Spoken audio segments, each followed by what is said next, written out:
I got a great bottle from the sponsors, Patch My PC, because there's two sponsors, there's Patch My PC and there's Chocolatey. And I definitely have got a slide for my sponsors, because I read my instructions. Got your swag. And what I've done is I've put my bottle down somewhere. I've got no idea where it is. Rob's lost his bottle. There we go. Hello. How are we doing? Enjoying PS Day UK? Good. You all here to learn about Power BI and how amazing it is to... RBS. Oh, no? Wrong conference. Okay, so you're all here to learn about Sampler, apart from him, because he wrote it, and how you can use it to elevate your deployment. Yes? Good, because if you're not, there are other places you can be, and it's cool, and I don't mind. So this is me. Who am I? My name's Rob. Christian Lemaire will refer to me as Beard, so I do actually just respond to that now. If somebody just says Beard, oh no, not me. I am an MVP, I am a data platform MVP, and I am a cloud and data center management MVP, because I like to talk, apparently. So I live in two worlds. I live in the data platform world, and I live in the PowerShell world. I'm one of the organizers of the PowerShell Conference Europe, and all of you English people in the room, very disappointed in you, because nobody has bought a ticket for PowerShell Conference Europe from the UK. I don't have a valid passport. So, please come to the PowerShell Conference Europe. It's in Prague, it's in June. Some of these speakers will be there, and there will be plenty of other great people there as well. How many attendees are we expecting? We are expecting between 300 and 350 attendees. Okay, so this is not a tiny event. Yeah, we are an event with an amazing history. We were in Hanover for many years, and then we moved to Vienna last year, and then we're going to Prague. So it's going to be awesome. I'm also stupid enough to have written a book. Yeah, I am. Yeah. There is one of my co-authors, Chrissy Lemaire and Claudia Silver is another one. DBA Tools in a month of lunches, following the best practice of PowerShell in a month of lunches and how to learn about PowerShell. We'll do the same for DBA Tools. But we're not talking about DBA Tools. We're going to talk about Sampler. And Sampler is a module which Gail wrote, thank you Gail, and basically it's because he's too lazy to work out how to use all of the other community modules. So he built this framework. It's a bit better than that, yeah. But it's not a module that does something. DBA Tools does something. Script Analyzer does something. Pester does something. Sampler kind of sits around and enables you to use lots of other things. And there's a big learning curve. But once you get your hang of it, it's actually like, whoa, this stuff is cool. So what do? It lets us build Lego things. Yeah? It enables you, like if we're building a module, I mean, Adam's built 1,000 modules, I think it is. Is it 1,000 or is it 1,600 that you're at now? Yeah, something close to that. And the problem with building all these modules is you have all of this great stuff, and you want to use it. Or Adam's written a great module, or Jess has written a great module, or Guy's written a great module, and you want to make use of that within your module. So you've got some dependencies. You want to build your module in the best way. You want to build the file system in the best way. Well, guess what? People around have written modules to do all of this stuff. So we've got PS Depend. That'll help us sort out our dependencies. We've got Plaster that'll help us build our framework. We've got Module Builder, which helps us build our module. We've got Invoke Build, so we do all of our building and our testing. We've got Script Analyzer and Pester and all of these other things that we can use within our module development to ensure that we have exactly what it is that we need. The other thing I like most beautifully about using Sampler is the fact that I can run a build, and then I have within my own environment a nice clean session with all the things I need to be able to build and test my code. Super cool. Right, super cool. No more do I send some code to Jess and say, Jess, can you run this? And she's like, no, it's not working. I'm like, oh. Well, haven't you got version 15.4.3 of Script Analyzer? No. Oh, you need that. Okay. Does it work now? No, it's not working. Oh, well, have you got Plaster version 3.7.2? No. Oh, well, no, you need that as well. Yeah? Get away from this. Works on my machine. Jess and I do a lot of stuff with dev containers. We've literally done entire training days for 100 and people, 100 and something million people in a dev container, which was running 3 separate containers and separating out, because we knew it would work. It would work on my machine, it would work on her machine. If both of our machines broken, we just, have you got Docker? Yeah, great, can we borrow your machine? And it would work. Nobody's got a laptop we can use, code spaces, we can use it in the browser, it's going to work. Get away from only working on my machine. That's what the old way of working is. Sampler enables us to do that. In fact, Fred, who is the wizard sorcerer of DBA tools, C# stuff, was looking at some of the things I did with Sampler and was like, whoa, this is really cool. I'm like, I didn't do anything. It's not mine, but yes. And the other part is, I mean, Adam did a great session about CI/CD and how we ensure that we develop and publish our modules in a way that is safe and secure and repeatable and robust. Sampler makes that so much easier for us. So Jess made a change to DBA checks last week before? Last week. And she's like, what do you think? And I'm like, push it to main. She's like, but I don't know what about, and I'm like, passes all tests, push it to main. Oh, but I don't think it's quite ready to be released for the public. I'm like, it's okay, push it to main. Because when we pushed it to main, Sampler and the build process meant that we knew that this wasn't an actual release. This was a preview release. So it created as a preview GitHub release of DBA checks, and it published a preview version of the module to the PowerShell Gallery. And literally, I filled in a line in a YAML file to make that happen. Thank you, Gail. Yeah? It's not because I'm clever, it's not because I know stuff. I understand the process, but I didn't make that happen. PS Framework made that happen. Sampler made that happen using as a framework all of the other PowerShell modules that we have to enable us to do stuff. Super, super good. Alongside all the rest of the stuff that you've got, there's a learning curve, I promise you. You'll pick it up. You'll be like, Rob said it was really easy. And oh my God, I don't understand this. I promise you. Sorry. There's a lot of moving parts. You've got to get it sorted. It's okay. You'll get there. It'll be beautiful. We end up with a build YAML. So we've got a build YAML file. That is the file that is going to control what happens, which tasks we are going to use. And we then call those tasks by running a build.ps1 file. It's a PowerShell script. Woohoo. We know what to do with those.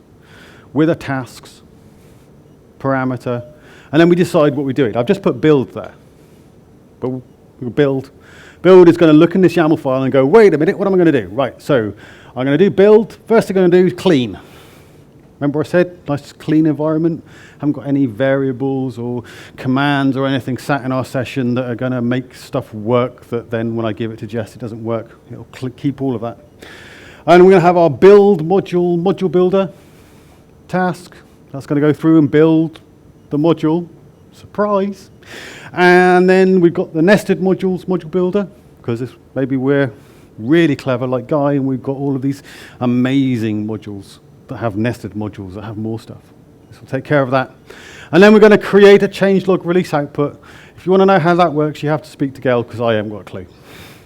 All right, seriously, it is actually on our list of things we need to ask Gail once SQL Bits is over. But I can use this. I can do my coding. I can do my development. I can think, all right, we're going to add this new thing in. And I can run build.ps1 task build. And it's going to do that within my session, and then I can see if it's doing what I expect it to do. And then maybe I want to add the tests. And the test is then going to do pester test, stop on fail. Guess what? It's going to run the pester tests, and if there are any failures, it's going to stop. Clues in the name. I can even do code coverage. Pester if code coverage under threshold. So I can set a threshold value. If my code coverage is less than that, fail. What's our code coverage level? 100%. The threshold? Yeah. 0. 0, yeah. Coming soon. Coming soon. We're working on it, yeah. If I don't test it, then So this is the way that sampler works. And then we have Azure Devops Pipelines, YAML file in the module. And I don't know, is this in the module or is it just, have I just got it?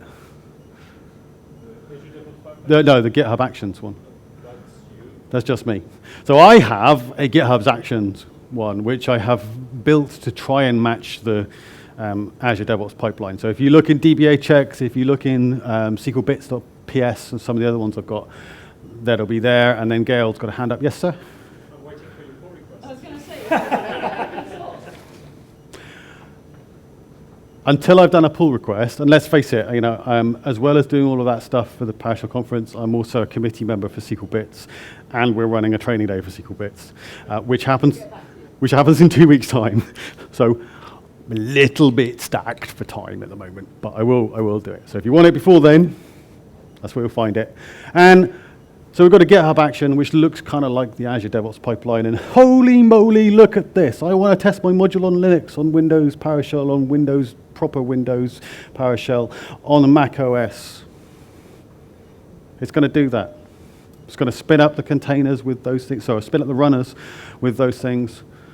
Run the tests that I've got in my test. All the pester tests against my code. And then going to publish my code coverage. It passes because it's 0. But, hey. And it's going to deploy the module. It's going to deploy the module up to the PowerShell Gallery. There'll be a preview one. I'll tell you why in a minute. And then we publish all of our test results. Boom. Mwah. Magic. Jess. yeah. Make a pull, make a push to main, make a pull request. There we go. It's just going to run that, yeah? So easy.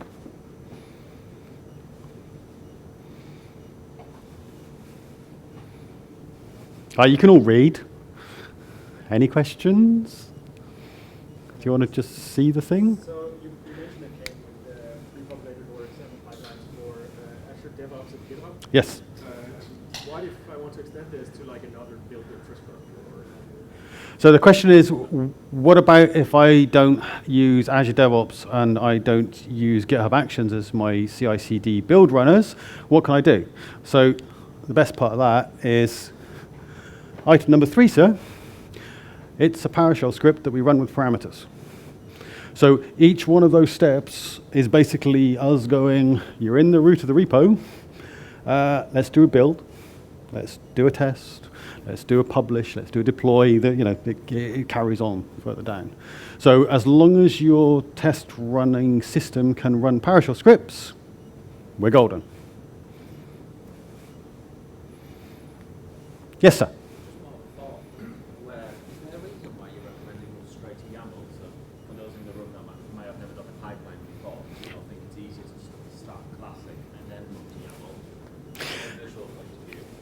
So, there. Obviously, the future is YAML, and there's advantages of using YAML with I love this question. Thank you so much. What's your name?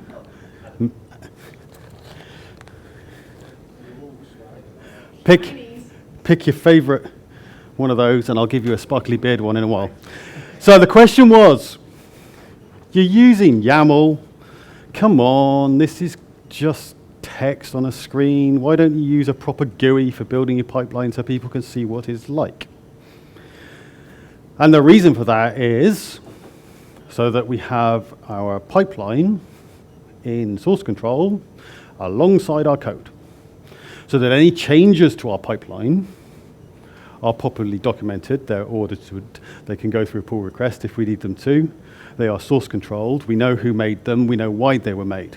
Now, this is an open source project, and quite frankly, at the moment, it's me and Jess and Claudio. We know who's made the change to DBHX, yeah? But DBA tools, much bigger, hundreds of contributors. Anything that we were choosing to do, if we were doing this in a corporate environment with a big team, with a team that's around all about the world, I absolutely don't want Billy Bob from Ohio changing the pipeline just before they go to bed, and then in the morning we've got something broken and we don't know why. My reason I am so strong about this is because using Azure Devops Pipelines with the GUI, you can find a place where you can go in and do a compare. What are you comparing? XML on a screen. Oh yeah, I think they've changed it, but it was XML. Yeah. So now you're looking for what did this change and compared to that, and then what does it mean, and how does that relate back to the GUI? And I had to fight tooth and nail with a remote team to make them understand that this was not how we could do stuff. So that's the reason why it's the wasted hours that I've had. That's why I feel so strongly about it. But the best practice way is so that we can still keep control of our pipeline and keep it within our source control. Any more? Do you want to see some code? Demo. There we go. We'll do a thank you thing. We'll do an exit. Mm-hmm. Do I have experience of both ADO and GitHub Actions? I do so, yes. So, like, which do you prefer? Like, is there a preference kind of element from here, or is it very much like, you know, maybe you want to be in Azure, you're obviously As all good consultants would say, it depends. Which do I prefer? When it comes to actually writing them, you're writing YAML files, or you're using a GUI, but you're writing YAML files, so they're both the same for writing YAML files. They both have the ability to have different tasks and to pass variables through and to do looping and to do depends and have succeeding or failing, and all of the other bits that you want from a runner are pretty much identical. When you're connecting through to authenticate against Azure infrastructure, maybe you could argue that Azure DevOps has a slightly better interface and you've got a bit more control. But realistically, when it comes to actually doing it, it doesn't matter. So, pull, yeah.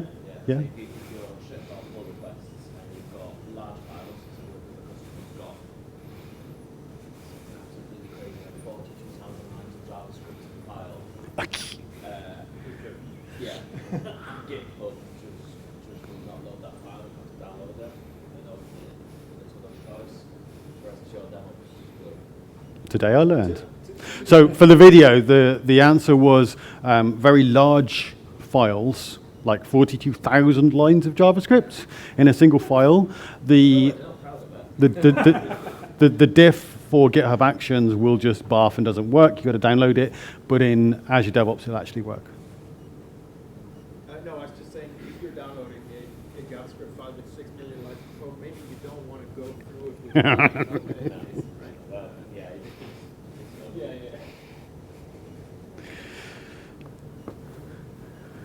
Is that good enough? Also, the licensing model for Azure DevOps on a smaller team works out financially better.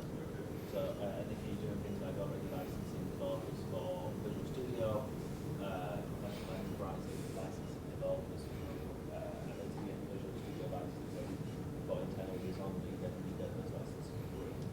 Whereas with GitHub, you have to pay up.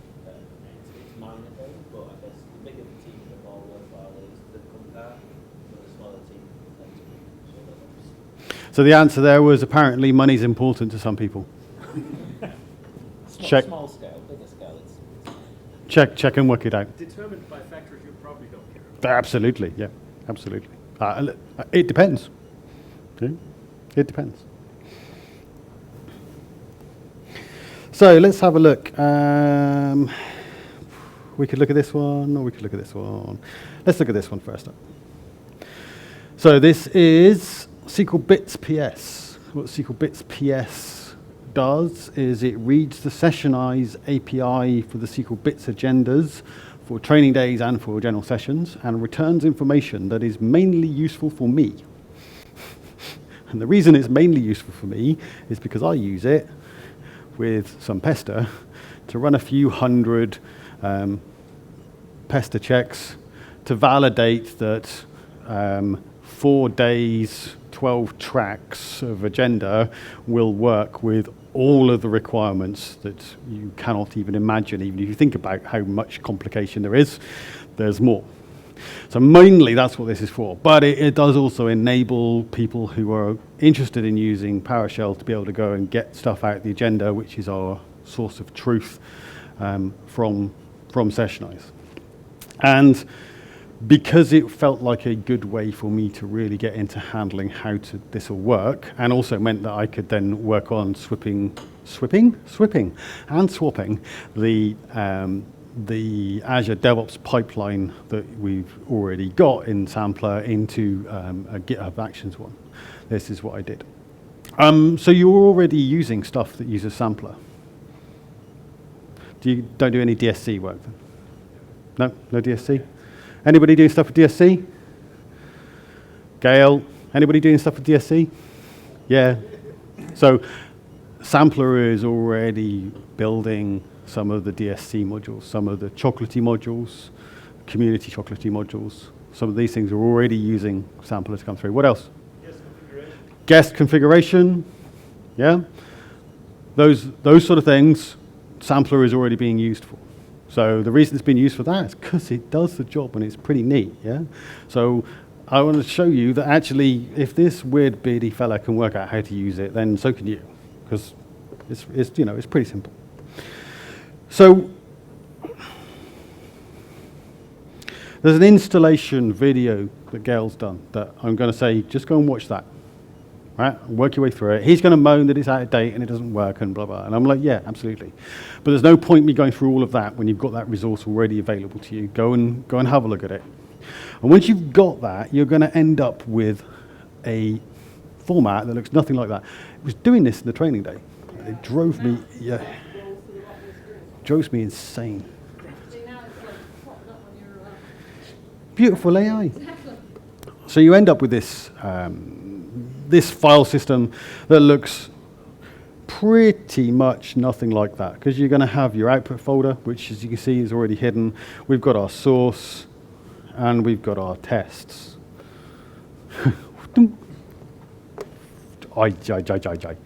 So, output. That's the thing that we clean. That's the thing that we build into.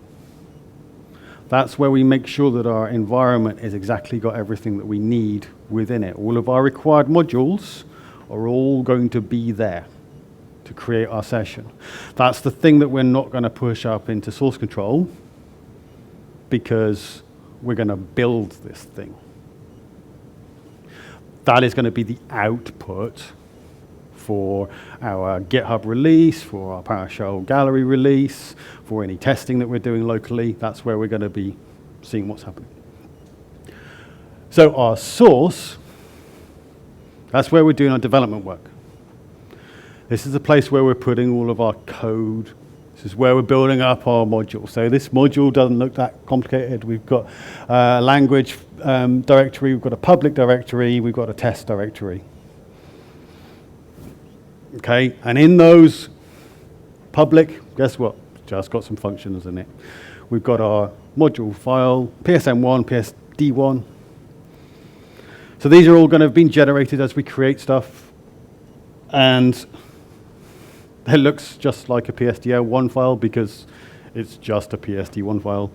And this PSM1 file is like, what, the monkeys? It's all commented out. It's weird, isn't it?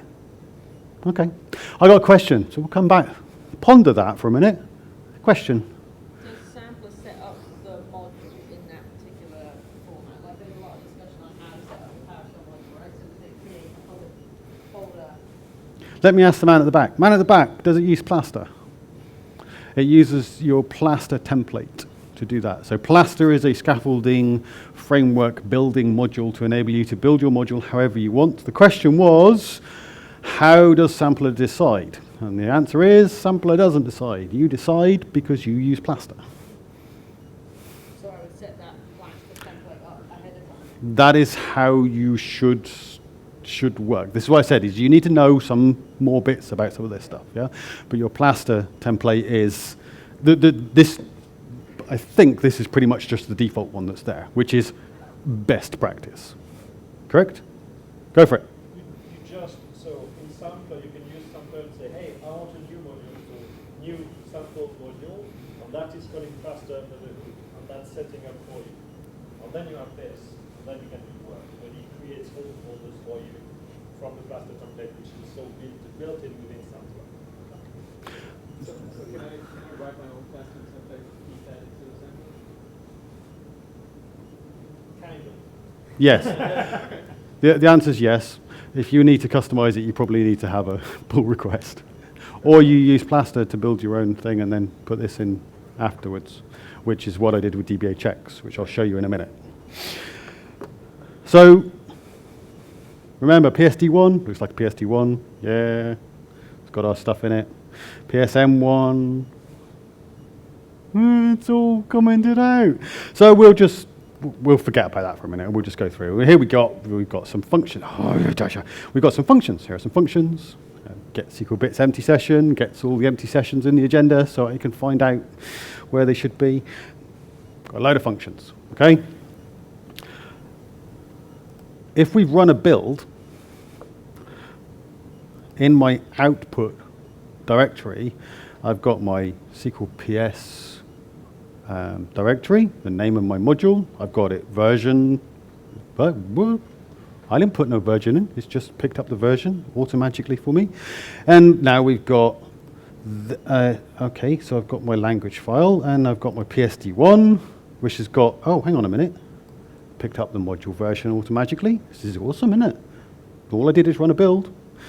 And now I've got my PSM1, which now magically is not actually all commented out. Look at that. It's got all of my functions in it. Right? Neat, huh? Neat. Why do we have all of our functions in a PSM1 file and not in individual files? Much faster to load. Much, much, much faster to load. Why do we have all of our functions in individual files in the work that we're developing at? Much less cognitive strain when we're developing. Sampler enables us to have both of those things. Ha! Thank you, Gail. It wasn't him, but you made it happen. Yeah. So super cool. But as well as that, you can see that I've also got my test results, NUnit. I've got a pester object from running some tests, and I've got all of my required modules. So everything that I needed for this environment to work when I'm testing it is already done. Hey, and guess what? You know how when you write a new module and you've got a new version and you go and try and upload it and you put it in and then you've got to remember, oh, crikey, I've got to import the module from this file path to make sure that I get everything. And, oh, is this the new one or the old one? All of that pain? Don't have to worry about that. Because what Sampler does, is Sampler goes, right, okay, this output folder, yeah, got to add that to my PS module path for this session. There you go. Done. Magic. Clean environment with everything I need to build it. My newly written code that I've tested with my test results all in an output folder ready to go. So if I'm just working with, working on this, then it's just available and it just works. Is that fair comment? As somebody who's more of a user, it just works? Yep. Neat. And let's have a look. So we've got, here's our Azure pipelines, and we've got a GitHub one somewhere. I think that's up here. There it is. There's our GitHub workflow. And let's have a look at the build PS1. Wouldn't worry about it. Like seriously, magic happens. Stuff, woo, wee, great. If you want to get nerdy, go and have a look. But mainly, it comes... Thank you, Microsoft. And this slidey thing. What we have here is our build YAML, which starts off with some stuff to make it look pretty. Task header. And then we have our build workflow. So here are the things that we have. We can call these. Can I call these? Could just call clean from build in tasks? So I could just call each one of these. And we've got a pack, and we've got some tests, and we've got a publish. And then as we come further down, we've now got the configuration for these modules. So remember I said you had to know a little bit more about what was going on. This is where you work out where you put that stuff. So for our module builder, we say, what I want you to do is I want you to copy the paths.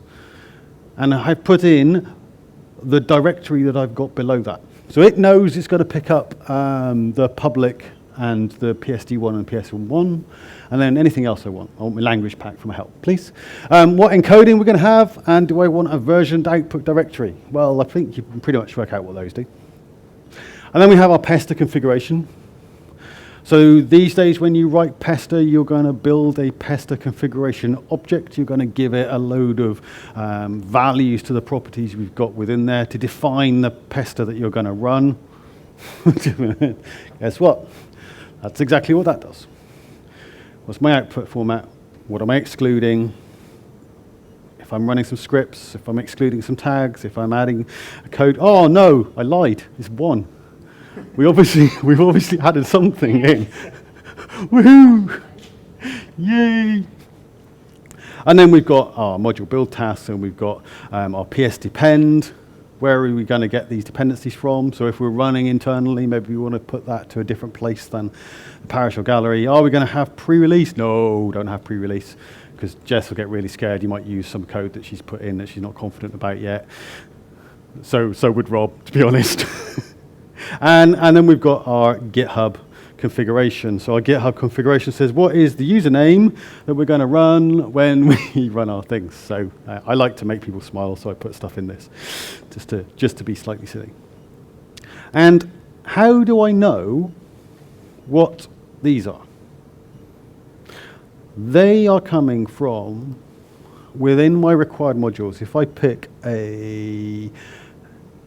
are there some in this sampler one? Yes, there are. Sampler tasks. What we have is in these modules that support sampler, so we have some additional .build.ps1 scripts. So this is for invoke build. Yes, Gail? The build scripts, tasks. Yes, right. So invoke build is what's doing that. So these are the things that we can do. Oh, look at this. We can build a chocolatey package. Woo. Yeah, we can do DSC resource tests. We can do guest config. We can invoke pester. We can do a release module. Right? So these are the things that we then put in here. Because maybe you've got build and unit test.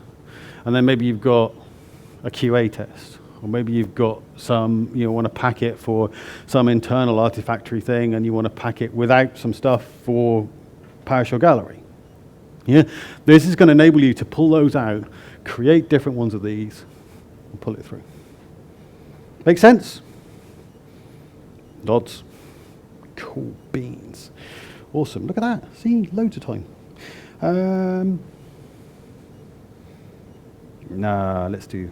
Let's have a look at, make it a little bit more complicated. We'll have a look at some DBA checks.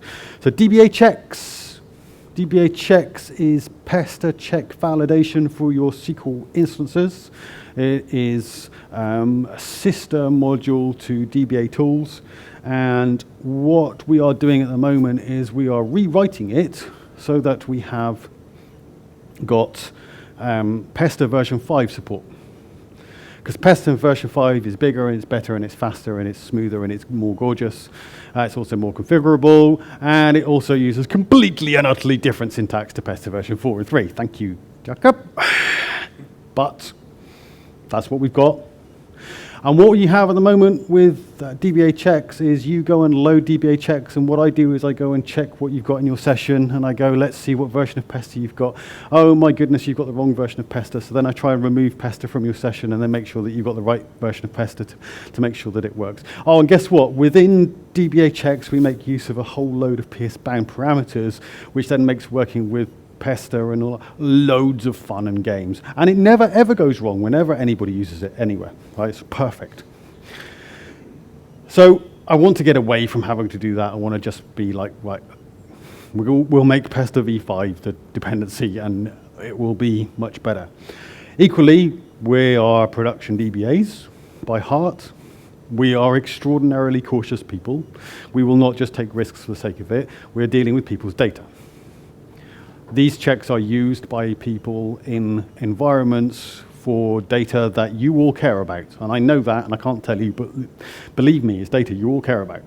So we're not going to just go and break this stuff. Secondly, when we coded this, we never thought it was going to be used by all of these great big organizations. We were like, we want some checks for our demos and our environments that we've got. So this is really cool. So, we've got this thing called SP-configure in SQL Server, which sets a load of properties.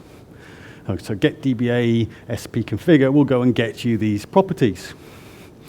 And you can get all of the properties, or you can get them individually. So when we're checking stuff individually, we'll go and get SP-configure. Problem is, every time we run get SP-configure, we're going to the instance, we're asking it to run a query, we're taking the results, we're bringing it back, we're making use of it. How many times did we do that? 28. 28 times per instance. So for every instance we were checking, if you ran all the checks, we would go and do the same thing 28 times. This is stupid. We are DBAs. We should care about our environment. So we had to think about how we would change that. So it meant rethinking the way that we work. So instead of saying that we absolutely use DBA tools, we no longer will use DBA tools in its entirety. We will use the code within DBA tools. Because what I do is I take the tags that you put in for your Pester checks, which we call checks, and we will then analyze those at runtime and go, right, we need to get all of these things, which means that we need to go to the instance and get this. So we do it once. We go and get what we need, we bring it back, and then we do our validation. Guess what? Super quick when you do it that way, in comparison. How do I know that? Because we built it into here to our tests. So within Sampler, what we can do is we can run a build of our environment, which I was going to do, but I'm not going to do now because I've just realized I haven't started Docker. So I need to spin up that, so I'm not going to bother trying now.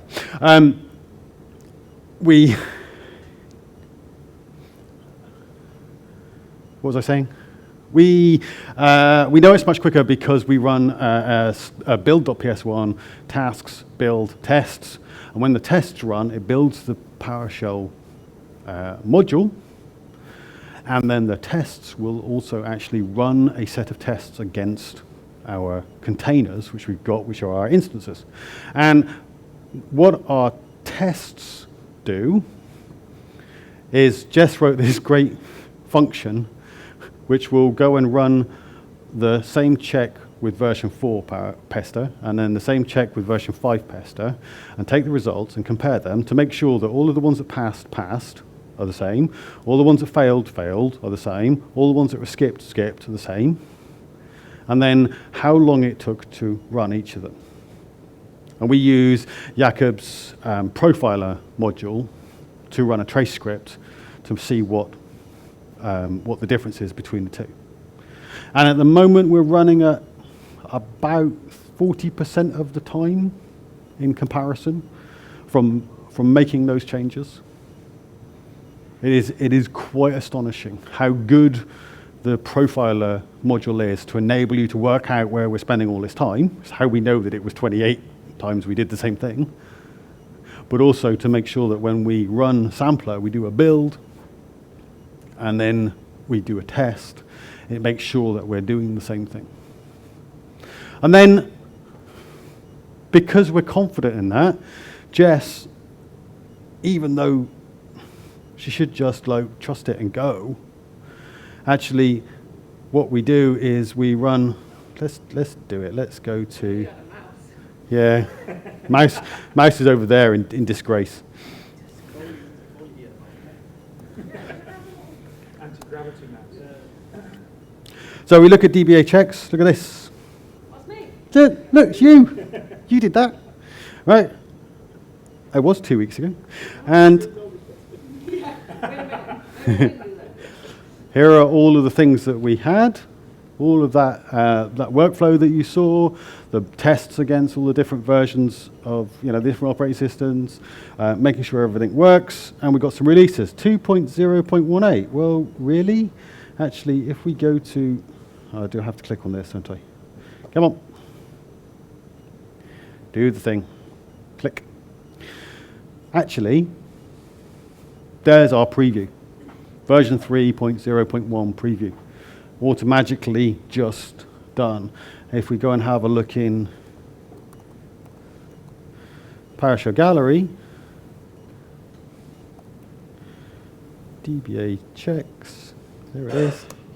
Look in DBA checks in the PowerShell Gallery, and what we've got is, oh, that's really handy, thank you. Let's try that. There we go. So 2.0.18, that's our current version with an associated GitHub release, and 3.0.1 preview, blah. Oh, no one's downloaded it. You've not even tested your own thing? I don't test. Yeah, Do it in prod. it's there. Okay, and how do we know what that is? Copyright 2020. Copyright 2020. That's right. Yeah, it's also copyrighted 2022 and 2023. If we look at our tags, that's how we know. We did a git tag on our source control. Sampler automatically went and looked. In fact, it wasn't sampler. Whichever module it is that does it, went and had a look at the tags on my source control and went, right, okay, we're at 3.0.1 preview. Okay, so the next one is preview 002. So it tagged it automatically. Because when it went through the GitHub Actions, it knew that it was a preview. It created a preview release. It created a preview gallery release and went off and did it. If I want to make this into if I want to make this into a production release, all I do is I tag this repo here, git tag version 3.blah, enter. That's going to tag it locally, and then do a git push tags -- origin. That's going to push my tags up, which is going to set off a build, which is going to know that it's a production tag, which is going to release a proper release in GitHub and release a proper release in PowerShell Gallery. Right? And that's how it all works. But I didn't write any of that. I don't have to worry about any of that. It's all built into this sampler module. I can just concentrate on making sure DBA checks is all right, and we can collaborate together. And lastly, even better, we run all of this in a dev container, so we can even do it in the browser. Yes, Adam, you had a question. You answered it, mate. Yeah, I was curious how you create a preview release that tags So Adam's question was, I wanted to know how you created a preview release, and that is by pushing to pushing to the source control.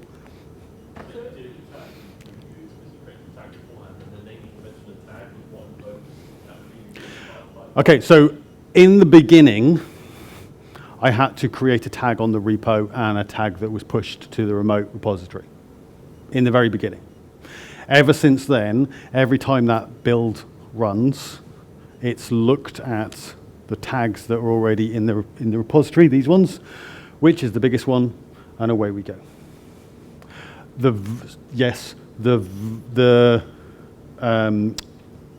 The format of those tags is dependent upon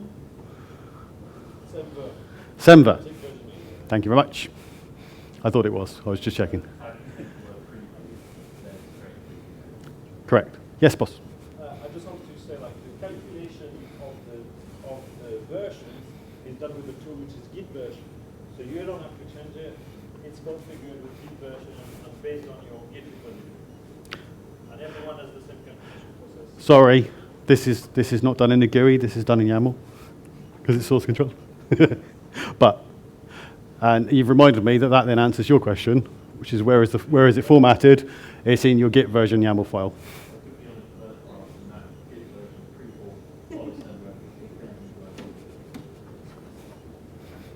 Branches master, branches pull request.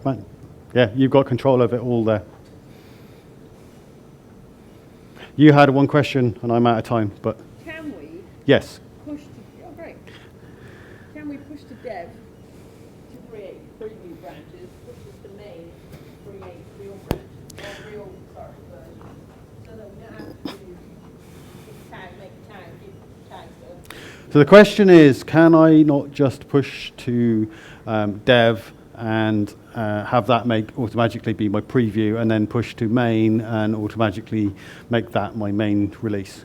Yeah, you can do that. It is possible to do that.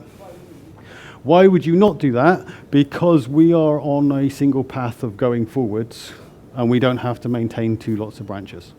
I can understand why in a more different, in a different environment where you have more corporate stuff, where you might want to have a little bit more control, you've got a lot of change management or approval process or auditability for that, you might split that up. We don't care, we're just going straight on down. So main is 2.0.18, that's what's released, and preview is anything else that's going forward. Problem there, if we've got a bug in 2.0.18, is actually getting that back without the code that we've got in. Yeah, and that's the point. But when we specifically made a decision that we were going to stick on version 2.0.18 as final, and anything else was going to come through with V5, that's the outcome of that problem. My name's Rob. I could talk about this for hours. I'm already 5 minutes over, so we'll let everybody else come in. But if you need to, here I am. Come and ask me.